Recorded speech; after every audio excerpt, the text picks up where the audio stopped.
The Nobel Prize in Literature for 2012 was awarded to the Chinese writer Mo Yan, who with hallucinatory realism merges folktales, history, and the contemporary.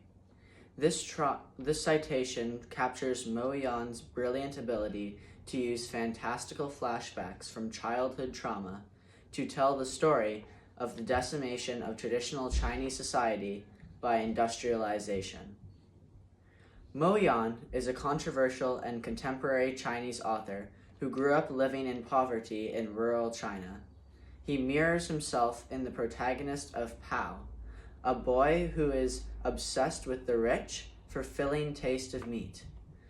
Luo's father is a butcher, and brings Luo along on visits to a woman he calls Auntie Wild Mule, who prepares delicious meat feasts for the boy to devour while the two adults in secret are having an affair.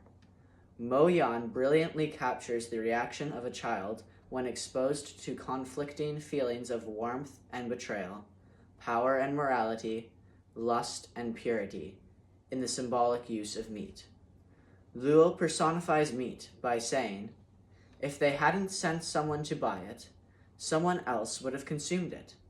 Had fortune smiled upon the meat, or hadn't it? The most cherished fate for meat is to be eaten by someone who both understands and loves it.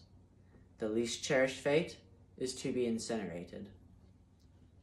The father abruptly abandons Luo at the age of 5 and runs off with his lover.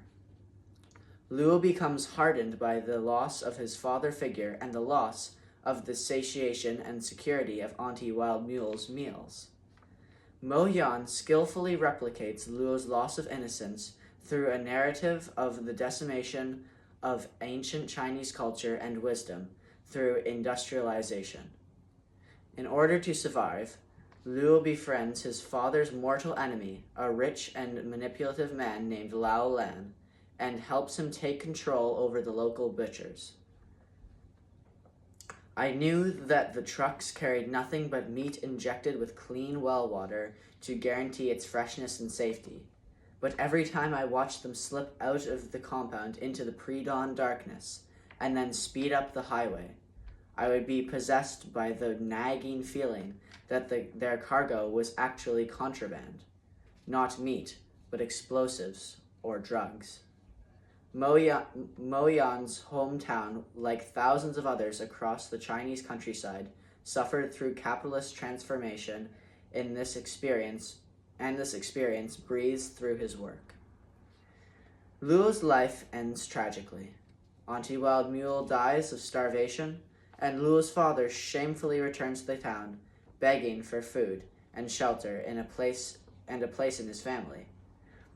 The father, under the pressure of industrial society and his fractured family, loses his mind and brutally murders Luo's mother. Luo later meets a wise monk and recounts his life story intermixed with hallucinations, but not fantasies. Instead, the voices and images are like flashbacks of a childhood filled with trauma. The hallucination of a woman taunting him to feed from her breasts represents the loss of self-sufficiency as Chinese villages came under control of corporate power. "What business is it of yours if I am or am not a wild mule?" she sneers. "And what business is it of yours if I am alive or dead? If sucking on her breasts is a sin, then not sucking on them, though you want to, is a greater one." Her piercing mockery makes me want to crawl into a hole. Makes me want to cover my head with a dog pelt. Mo Yan tells the story of a man in a boy's body who grows up to be a boy in a man's body. This ultimate tragedy weaves together historical and contemporary events to explain the unfulfilled state of modern society.